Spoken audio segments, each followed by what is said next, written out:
Hey, Myles here at Tactical Hyve, and today I want to talk to you about the top 7 takeaways we've gathered from over 200 students who have taken our Force and Force classes. If you've been following us for a while, you know that we like to do a lot of Force and Force training, and we see a lot of value in it, particularly civilian-based scenarios where people run into or encounter every day, and based on footage that you see, based on crimes, different things that are in the news, and even stuff that you might even see on movies. We'll play it out in scenarios. And the reason being is Force and Force is truly the most realistic training you can get. Based on these scenarios, you'll get a taste of your problem-solving skills, whether you can make quick decisions or not. It truly is an eye-opening experience for all the students who go to our classes. Again, because it's the most realistic training you can get out there, and it will really share where your deficiencies are and even your strengths. Takeaway number 1. Most students will not even get the chance to use their sights, or they don't even see their sights or their red dot when things are happening so fast. This is really common because there's so many things going on that one has to worry about, and usually threats will pop up out of nowhere. Things happen so fast, and it's important to get your gun out there and take that shot if you have it.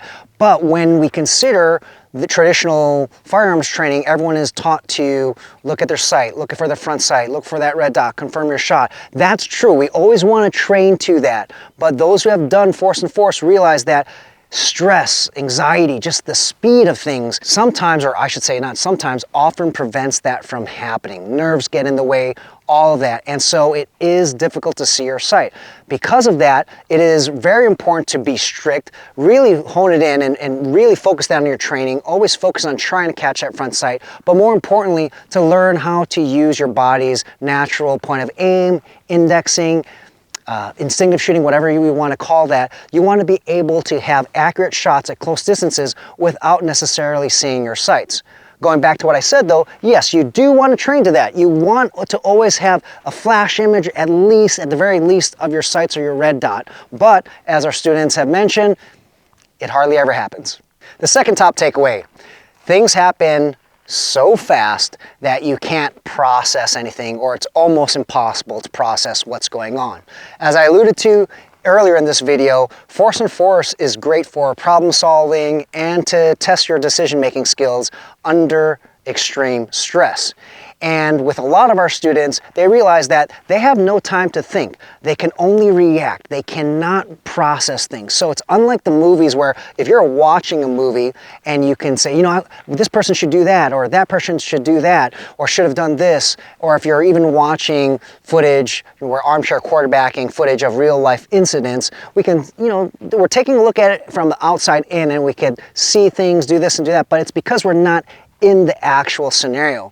Being in the scenario, it is really hard to see things with a bird's eye view, and we don't know everything that's going on. And because of that, if we encounter a threat in a scenario or real life, we may develop tunnel vision and we don't know what else is going on. We can't process things. And even when we're focusing on, let's say, one single threat, things happen so fast that we might not be able to react quickly. And this ties into takeaway number 1. That's one of the reasons why people don't see their sights, is things are happening so fast they can't process a lot of information. So keep that in mind. This is something that you will only be able to truly appreciate and understand if you've been in a deadly conflict yourself, or you've taken Force and Force training and you've experienced it firsthand.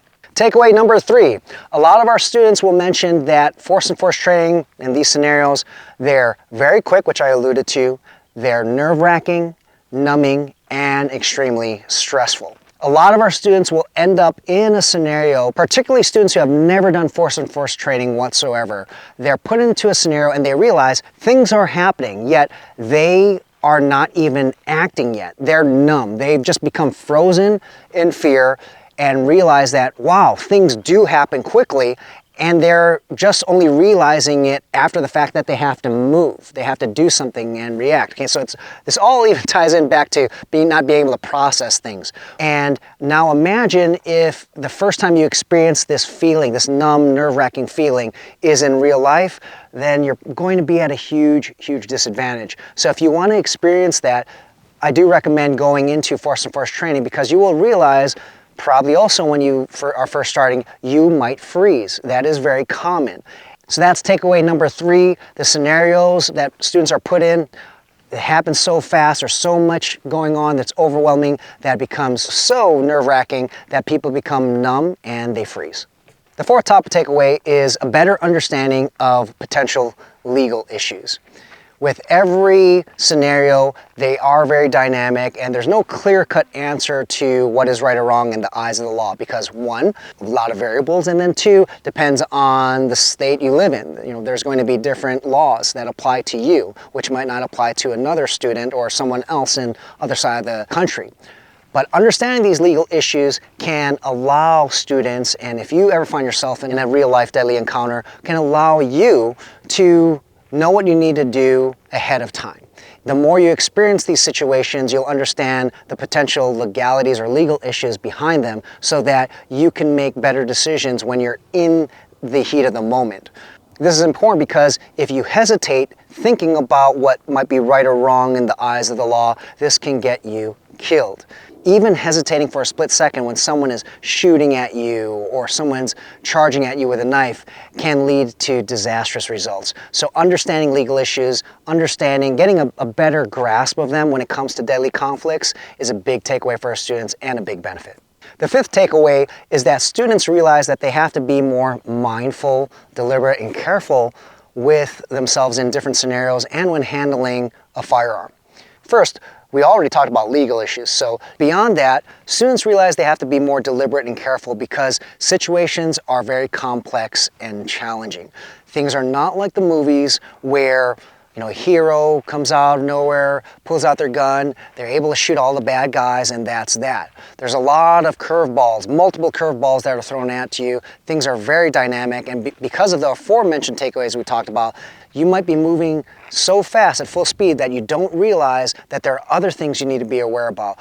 A good example is whether or not you're dealing with multiple attackers or assailants. A lot of students, they always get tunnel vision and they think that there's only one bad guy. But as we know these days, that a lot of crimes are committed by more than one criminal. So it is not something where you can just pull out your gun and think you're going to win the day. You need to be aware, you need to be more careful, be more deliberate with your movements, decision making, and as well as your awareness. Takeaway number 6. Our students realize that it's not that easy to get their gun out in the fight. If you carry a firearm and there's no way you find yourself in a deadly encounter, there's no way you can run away, there's no way you can de-escalate, you really do have to fight back. There are times where a quick draw may not be the answer. So if you've trained a quick draw, and it's important to train a quick draw, you might not be able to do that though if someone is already pointing a gun at you. If you find yourself in a scenario like that and you try to go mano a mano when someone already has a gun to your head, you're probably going to lose. It's probably going to be a very, very bad day. So you need to learn ways to change the odds or change the situation so that you can get your gun out in the fight. That could mean disguising your draw, doing a slow draw, distracting criminals so that you do have time to get your gun out in the fight. This is something that you won't truly appreciate or understand unless you put yourself in these scenarios where if you're at a flat range and you're just constantly doing quick draws, that's going to be helpful. But now imagine someone has a gun or a knife to your head or to a family member and they're watching your movements. How are you going to get your gun in the fight? And the last takeaway, number 7, is that shooting is not enough. Self-defense starts way, way before the deadly conflict starts. You need to factor in your situational awareness, your ability to read pre-threat indicators, read people, read situations, your ability to problem solve and decide quickly. Shooting is just a very small part. Yes, it is an extremely important part, particularly in a deadly conflict, but you need to understand what's going on before the actual moment of truth where you do have to pull your gun and actually fire. If you are someone who just strictly trains firearms training, that's great. That's better than nothing. That's absolutely a lot better than nothing.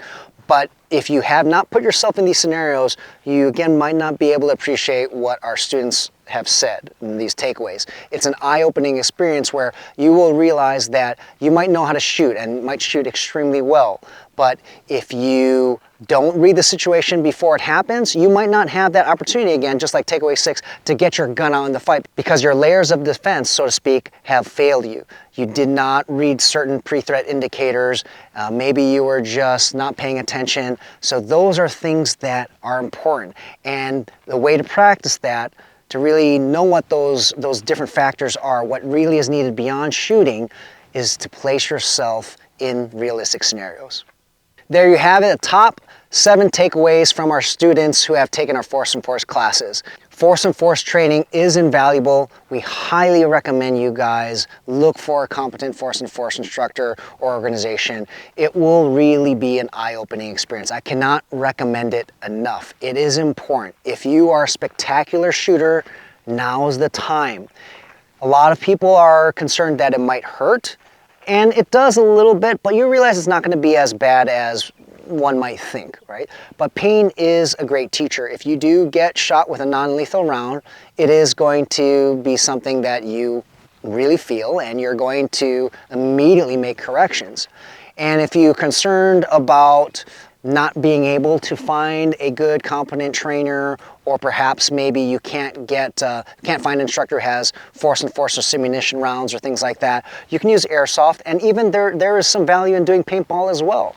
The main point here is you want to put yourself in scenarios that are realistic, civilian scenarios. We're not talking about 5-on-5, 4-on-4, you know, where it might be an airsoft or paintball or milsim game. Those are fun too, and those can work in a tactical setting, but civilian scenarios are very different, and the more you place yourselves in that, the more you're going to be able to expand your comfort zone or understanding of different situations that you might encounter, even if you've never trained them specifically. So if you have the opportunity to do Force and Force, I highly recommend you do so, and if you do, we would love to hear your takeaways from the Force and Force training session, as it's a very eye-opening experience. So when you do take that Force and Force class, come back to this video, let us know in the comments section what your thoughts were. And if you've already taken Force and Force classes, let us know what your top takeaway is or was in the comment section below.